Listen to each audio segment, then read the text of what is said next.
This is One on One.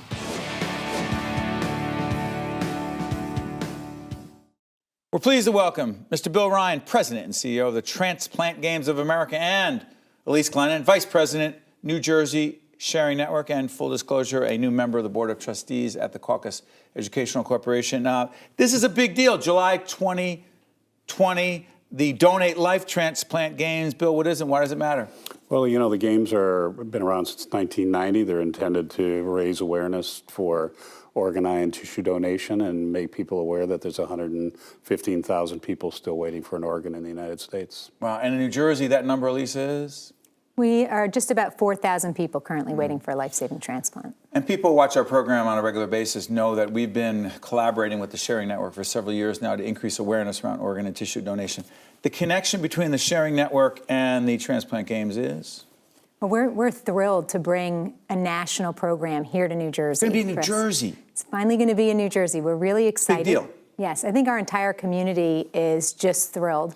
Transplant recipients, patients waiting, donor families, our hospital partners, the transplant centers, the entire donation and transplant community is thrilled to bring this type of program right here to New Jersey. And, you know, we feel it's going to raise the level of awareness of organ and tissue donation. It will help increase the donor registry. It will certainly get this conversation started around the dinner table. It's a very important conversation for people to have, and we're thrilled to be hosting. Bill, what goes on in the games?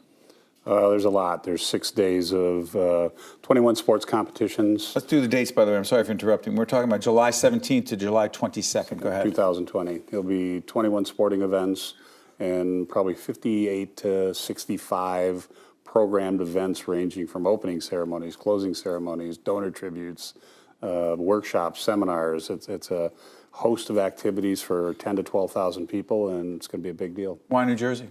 A lot of competition, as I remember.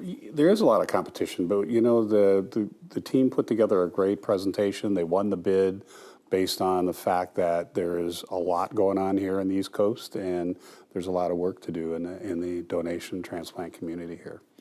You know, the opportunity to make a difference in this, Elise, we've talked about this on air and off air. All the people who are waiting, what's life like for them? It's hard. You know, games like these, opportunities to bring the community together, provide hope. And I feel like that's one of the most important things, because when you are waiting for a transplant, you don't know what the future holds for you. Uncertainty. And if we could provide, we as the Sharing Network, we as the Transplant Games could provide a little bit of hope for those people on the waiting list where they see life after transplant. They'll see thousands of transplant recipients who had that hard, long wait. They'll see them with their beautiful and very productive lives after transplant. And I think that's something we really can do for those patients here in New Jersey and across the country. This is a national event. You're seeing the information for both the Transplant Games and the Sharing Network on the screen. Go on the website to find out more. But let me ask you this. From a national perspective, I mean, we've been involved in public awareness in New Jersey and in the region. How aware are most folks about the folks who are waiting, and the difference that we can make? Because in New Jersey, you know, license, I'm actually renewing my license as we speak today, and there's a check off. Tell everyone real quick, you check off, I'm in. You can check off on your driver's license or register online on the National Registry. Is it the same thing across the nation, Bill? Yeah, it's pretty much. I mean, every state manages their own local database, and some states do it better than others. But the national database is meant to be a supplement to the statewide programs, and they're all doing a better job. You know, we're slightly over half the adult population in the United States are on the donor registries. Half. We need more. You know, we need more to address the needs of the community. So New Jersey's got some pretty good numbers. You know, there are some states that don't have very good numbers at all. So, you know, our message is national in scope. We have 44 teams from around the country, you know, that participate. I mentioned 115,000 people earlier that are on the list waiting for an organ, but you know, there's also 500,000 people undergoing dialysis right now. That some of which could be candidates for transplant. How'd you get into this? I'm a donor dad. I lost 2 daughters over the course of my life, and you know, it's an activity that means a lot to me. One daughter was a donor, and so I kind of took up the sword from her to fight it. It's interesting how personal this is for so many people. I've disclosed many times on the air that my wife Jen donated her kidney to her brother, and so I got to see it close up. You know, it is the gift of life. Yes, and I'm glad you brought up how personal it is, because the other thing you're going to see at the Transplant Games is that, yes, the recipients are competing for medals, but you know who gives them the medals? The donor families. Wow. So there's really a beautiful connection. You know, we are going to encourage the entire community to come out and watch these games, or Sure. a portion of it.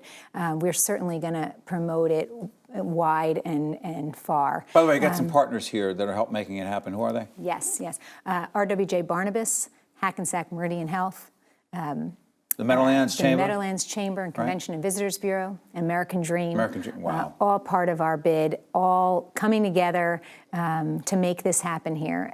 You know, we all intend to make this the biggest games that have ever been before, and everybody's fully on board. By the way, there's games happening. Is it Salt Lake City? Salt Lake City, Utah, When? August 2nd through the 7th. Come on out. Okay, that's this That's this year. year. That's 18. Yep. So it's every 2 years. Every 2 years. This is extraordinary. And someone watching right now, you're watching us on a lot of different states, a lot of different platforms, digital, TV, listening on radio, whatever you're seeing us. What can someone do if they say, hey, I want to be a part of those games in New Jersey in 2020, July? By the way, we're talking July 17th to the 22nd. They want to be a part of it. Well, I'd encourage them to get onto the website and take a look at it. There's a way to sign up for newsletters and be caught in the news and be updated on things that are going on leading up Salt Lake City, as well as the games in Jersey. Well, if you will have us, we will be there with our crew and a whole bunch of other folks in the media, I'm sure, documenting this and promoting public awareness. I cannot thank you enough. Appreciate you coming in, and as always, my friend. Thanks for having us. Thank you, both of you. Thank you, Steve. It's important stuff. Stay tuned. We'll be right back right after this. One-on-One with Steve Adubato has been a production of the Caucus Educational Corporation, celebrating over 25 years of broadcast excellence. Funding for this edition of One-on-One with Steve Adubato has been provided by NJIT, Wells Fargo, Kessler Foundation, Horizon Blue Cross Blue Shield of New Jersey, Johnson & Johnson, Adler Aphasia Center, and by Verizon. Promotional support provided by Meadowlands Regional Chamber, building essential connections that drive business growth, and by NJ Biz, all business, all New Jersey. Transportation provided by Airbrook Limousine, serving the metropolitan New York, New Jersey area.